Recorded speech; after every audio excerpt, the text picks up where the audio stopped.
The ticking of the wall clock echoed dry and sharp, slicing through the glassy silence of the conference room on the 54th floor, right in the heart of Manhattan. Cold white lights beamed down onto the long meeting table, where a $280 million contract lay waiting, missing just one signature. I, Matthew Walker, 40 years old, head of sales, the man who'd helped build this empire alongside his father for 12 relentless years, stood there gripping a Mont Blanc pen so tight my knuckles turned pale. Lucas, the founder's only son, stepped to the head of the table. His black suit was razor sharp, his navy tie knotted perfectly, hair slicked back like a wax figure. He tilted his head slightly, flashed a thin smile, and let out a line colder than a January night in New York. "You're no longer valuable here." Silence. I could hear the shaky breaths of the blonde assistant clutching her laptop like a life raft. The old lawyer sitting beside her, who used to call me the company's steel backbone, now stared down at his file, face pale and motionless. I clenched my fingers around the pen until they went white.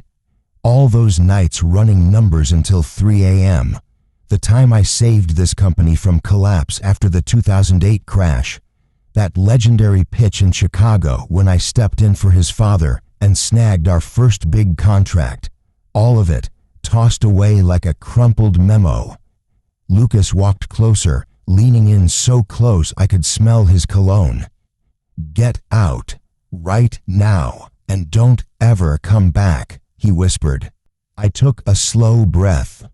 The stale coffee and cigarette smoke from the outer hallway clung together in my throat, bitter as betrayal. I lifted the pen, then slipped it neatly into my suit pocket. "Do you really understand the final clause of that contract?" I said, my voice low but echoing through the frozen room. Lucas froze. His eyes squinted, a flicker of confusion sparking for a split second. I glanced at the contract, recalling every dinner with the Dubai CEO, every late-night whiskey at the Four Seasons, every handshake sealed with eyes no one could forget. That clause, only I had the authority to sign. They trusted only my signature, nobody else's. I looked around. The 8 board members sat like wooden statues, too petrified to move. I let out a faint laugh, not out of triumph, but at the bitter truth that everyone knew, yet no one dared to say. I zipped up my briefcase, adjusted my collar. Then I walked. My shoes thudded against the marble floor, each step pounding like a hammer in Lucas's chest. I paused at the door, turned once to lock eyes with him. "You want to play? I'll play to the end." I turned and stepped out without looking back. Behind me, I heard someone almost rise, then sink back down. The cold Manhattan night wind whipped across the grand lobby as I stepped outside, stinging my face. But this time, it wasn't a slap of humiliation. It was an awakening. I stood there, looking up at the glowing windows high above. Who was really pulling the strings behind Lucas? Was I ready to expose them all, even those I once called allies? One thing was certain, this wasn't a farewell. This was the opening move of a game I refused to lose. I sat on a cold metal bench in Bryant Park, just a few blocks from the company headquarters. The city kept breathing, pulsing to its own rhythm. Car horns blaring, the smell of pretzels drifting from a street cart, the sharp tang of whiskey wafting from a corner bar. But my head was empty, nothing but the pounding of my heart like a sledgehammer echoing inside my chest. 12 years. I thought back to that first day I stepped into that building, carrying a cheap folder and a pocket full of raw ambition. It was 2008, when Wall Street was crashing and people were fleeing like rats from a sinking ship.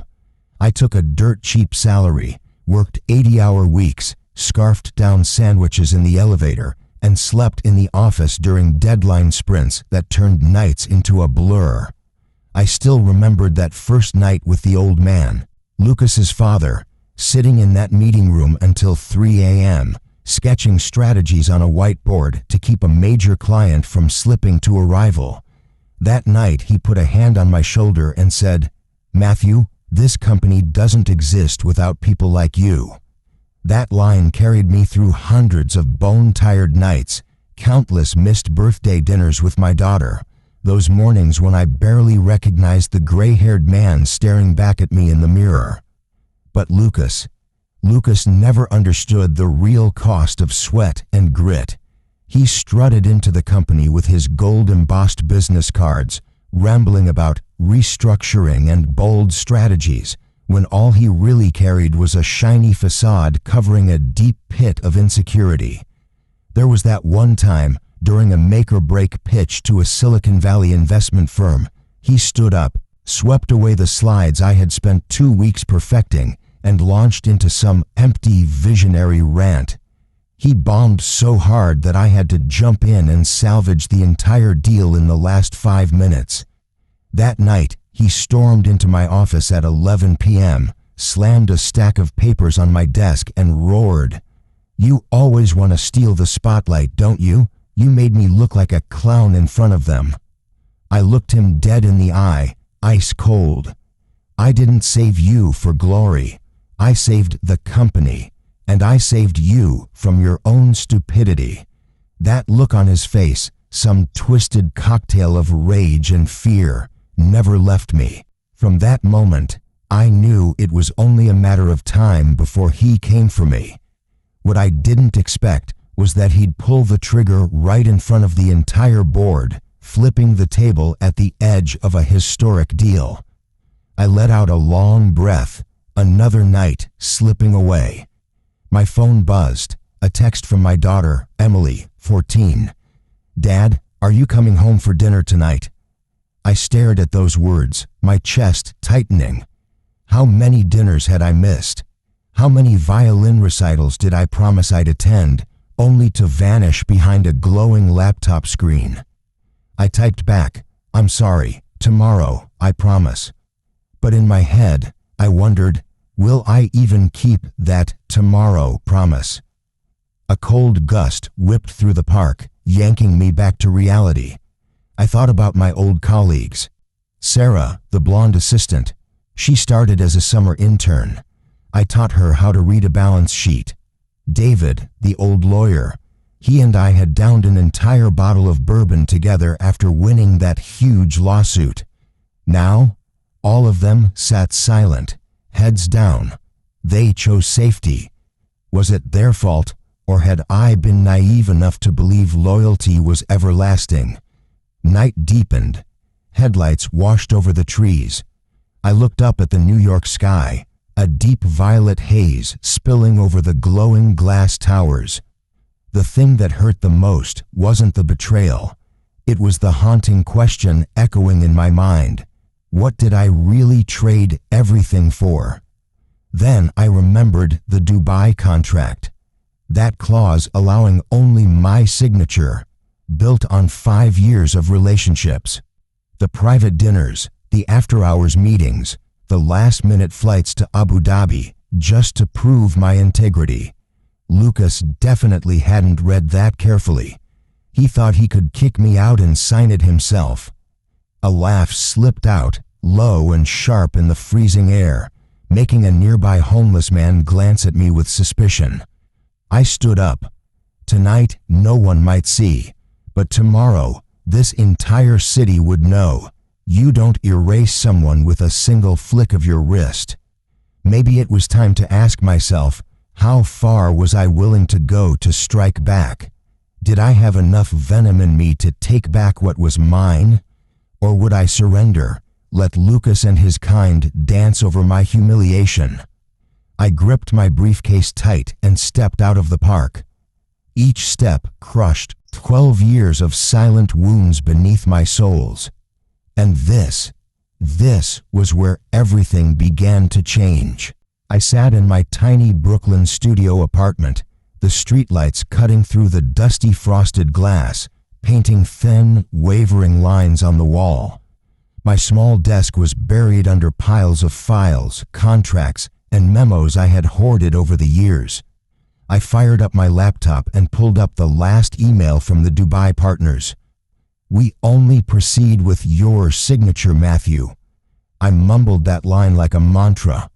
Lucas really thought he could toss me aside, stroll into that boardroom, sign the deal, and toast his victory?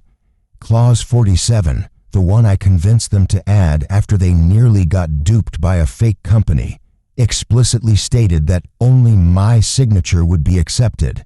Not the CEO's, not the board's, only mine. Back then, people called me paranoid, accused me of seeing ghosts. But that paranoia was now my only shield. I typed an email to my private attorney, Daniel. Subject, urgent, clause 47. I laid it all out. Lucas firing me, the exclusivity clause, the email trail with Dubai. Hit send. I leaned back in my chair, staring at the cracked ceiling. This room had seen everything. The night I got blackout drunk after losing my first big deal. The shaky moment I signed Emily's tuition check while slurping instant noodles. Had I pushed everything too far? I shook my head. No. This time, there would be no soft exit. My phone buzzed. A text from Daniel. "I'm drafting the official notice. Matthew, get ready. This isn't just about keeping a chair anymore." I gasped. A part of me wanted to stop, to just go home, have dinner with Emily, slip into the life of an ordinary dad, a regular man. But Lucas's voice from that boardroom kept echoing. Get out and never come back. I'd never feared conflict, but I used to fear losing myself. Now, there was nothing left to fear.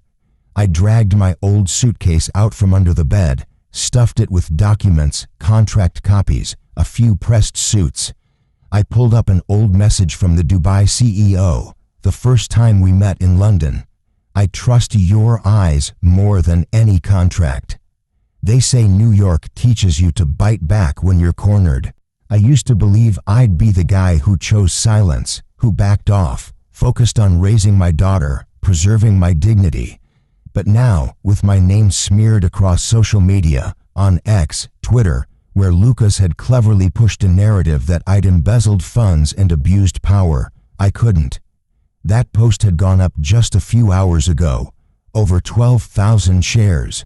The hashtag #FireMatthewWalker was trending. I stared at the screen, my fingers trembling. I scrolled through the comments. Each one sliced into me like a blade. Greedy old man. Deserved to get booted. So this is his real face, finally exposed. I swallowed hard. Lucas didn't just want to fire me, he wanted to destroy me. Wipe out the last shred of faith Emily had in me. Crush the respect those young employees once looked up to. I set my phone down, closed my eyes. If this was the final chess match, I needed to make the move that mattered. Another ping. Daniel again. "Emergency board meeting at 9 a.m. tomorrow. You need to be there." I checked the clock. 2:37 a.m. I opened my fridge, just a bottle of water and a wilted box of salad. I took a sip, ice cold, snapping me back to the present. There was no turning back. I flipped on the desk lamp and began checking every document one by one. I scribbled notes by hand, key names, crucial emails, recorded calls, draft speeches, the speech I had prepared ages ago, but never thought I'd need. I knew I'd lose everything if I failed, but if I stayed silent, I had already lost the moment I walked out of that room. Another text popped up. Unknown number. "Don't come. You don't know everything." I frowned. A cold shiver ran down my spine. Who was trying to warn me? Who was really standing behind Lucas? I looked into the mirror, at the sunken eyes, the veins popping at my temples. I asked myself, do I still recognize this man? And was I willing to pay the price to protect the last piece of trust I had left? I tore off a scrap of paper, scribbled 2 words, and tucked it into my suit pocket. See you. I zipped up my suitcase, threw on my coat. The sky was beginning to pale. The city shivered awake. Tomorrow, the lights of Manhattan would reveal who truly stood tall, and who was just a mask, waiting to crack. I stood in front of the headquarters building, staring up at the mirrored glass panels reflecting the pale gray morning sky. Manhattan woke up to car horns and hurried footsteps, but today, everything felt like it was moving in slow motion. I clenched the handle of my suitcase. The slip of paper with "See you" was still tucked neatly in my vest pocket. I pushed through the revolving doors. The receptionist's eyes met mine. Sarah, the blonde assistant, stood nearby, holding a latte. She flinched, spilling her coffee all over the floor. Her eyes, once bright with admiration, were now wide with fear and guilt. I didn't stop. Every step I took echoed like a silent declaration. The elevator doors opened on the 54th floor. The hallway stretched out, empty and hushed, save for the low hum of a distant photocopier. I saw David, the old lawyer, standing outside the boardroom, hands clasped, shoulders hunched, his face etched with lines of worry. As I approached, he looked up, his foggy eyes glistening. "Matthew," I lightly tapped his shoulder. No words. The boardroom door was ajar. Through the crack, I heard Lucas's voice droning on. "That old man is a liability. He's been tarnishing the company's image for years, hiding funds, weakening us in front of our partners." I let out a dry laugh. He really thought he was performing for a room full of wooden statues. I pushed the door open without knocking. Every eye snapped toward me. Lucas froze, his face drained of color, arm still frozen mid-gesture. The board, 8 familiar, powerful faces. Some leaned back in their chairs, others scrambled to hide their phones under the table. I walked straight to the main table, set down my suitcase, unlocked it. The metallic click rang out, sharp and cold. I pulled out a thick stack of documents, flipped to the first page, my voice deep and steady. Clause 47. Only my signature is recognized by the Dubai partners. I raised the email confirmation high. The partners' logo clear, the bold line unmistakable. "We only proceed with your signature, Matthew." The air turned thick and heavy. Lucas's lips quivered. This is fake. He forged all of this." I nodded calmly, as if I had predicted it. Then I pulled a USB drive from my pocket, plugged it into the laptop hooked to the main screen. The big screen behind him lit up. A familiar voice filled the room. Lucas's own voice from a call 3 weeks ago with his London contact. "Get rid of him. I need Matthew gone. I'll push embezzlement rumors, flood social media. By the time I'm done, no one will believe him." A collective gasp rippled through the board. Some members turned to whisper, faces pale. Lucas lunged to snatch the USB, but I sidestepped effortlessly. "What's wrong, Lucas?" I asked, my voice calm, almost amused. He froze, eyes bulging. I turned to the table.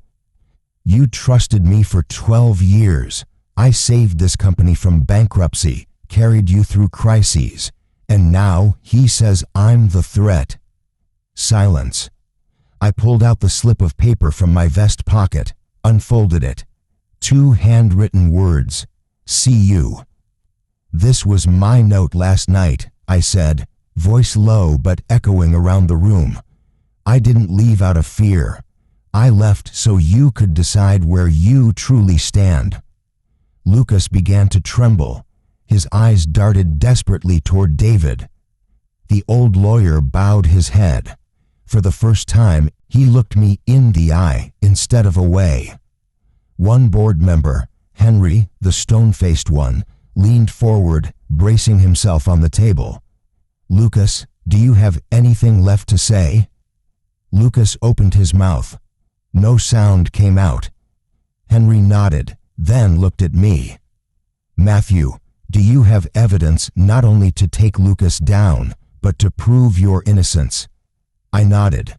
I flipped through the documents, emails, meeting minutes, call recordings, internal fund analyses. Henry took the papers, eyes scanning quickly. His expression shifted from cold to almost impressed. "We need a few minutes," he said. I unplugged the USB, folded up my documents, and stood. I looked at Lucas one last time. His eyes shattered, all the arrogance gone, replaced by the terrified stare of a child stripped naked in the town square. I stepped out, the door clicking shut behind me, sounding like a judge's gavel striking down. Out in the hallway, I took a deep breath. That mysterious message from last night still haunted me. "Don't come. You don't know everything." Who had sent it? Someone on the board? A hidden ally? An old friend still in the shadows? Footsteps echoed behind me. David appeared, eyes red. "I'm sorry," he whispered. "I stayed silent too long." I looked at him, no words, but for the first time, I saw not a fearful old lawyer, but a man who finally owned his regret. Sometimes it's the long, crushing silence that destroys more careers than any head-on attack. I leaned against the wall, closed my eyes. One question burned inside me. Tomorrow, when all the truths come out, will I still recognize myself? But in this moment, I knew one thing for certain. The game was now in my hands. I returned to the office the next morning after a long, sleepless night. Sunlight sliced through Manhattan's glass towers, landing on the hallway carpet like a shimmering silk ribbon. I stepped into the boardroom. The door was already open. Henry stood at the head of the table, his face weathered but unbreakable. David sat nearby, his hands still trembling slightly, but his eyes, they were different now. Lucas was gone. Henry looked at me, his voice gravelly. "The board has reached a unanimous decision. Lucas is officially removed from his position and banned from all executive and governance activities. We'll also release a formal apology and clarify the entire truth publicly." I didn't nod. I just looked. Henry continued. "Matthew, we want you back, but not just to finish the Dubai contract. We want you as Chief Global Strategy Officer, and beyond that, we need you to rebuild this company's culture from the ground up." I glanced at the empty chair where Lucas once sat. I used to think power meant sitting in that chair, yelling, calling shots, bending people to your will through fear. But now I understood. True power came from trust, and trust couldn't be bought with titles or money. I pulled out a chair and sat down. "We're going to eliminate this toxic internal competition policy. Every employee deserves a voice without fear of retaliation, and I want a mental health support policy implemented immediately." Henry nodded firmly. "That's exactly what this company needs." I looked at David. He lowered his gaze and slowly nodded, a silent acknowledgement heavy with overdue regret. The meeting ended. I stepped out onto the balcony, taking in the sweeping view of the city. I thought back to that mysterious text, "You don't know everything." Last night, Daniel traced the IP and sent me a list. The sender was Sarah, the blonde assistant. She had seen it all, every fake email, every scheme Lucas orchestrated, but she stayed silent. terrified of losing her job, of retaliation. I didn't blame her. In a world where power is weaponized to scare people into submission, not everyone has the courage to speak up. My phone buzzed. A message from Emily.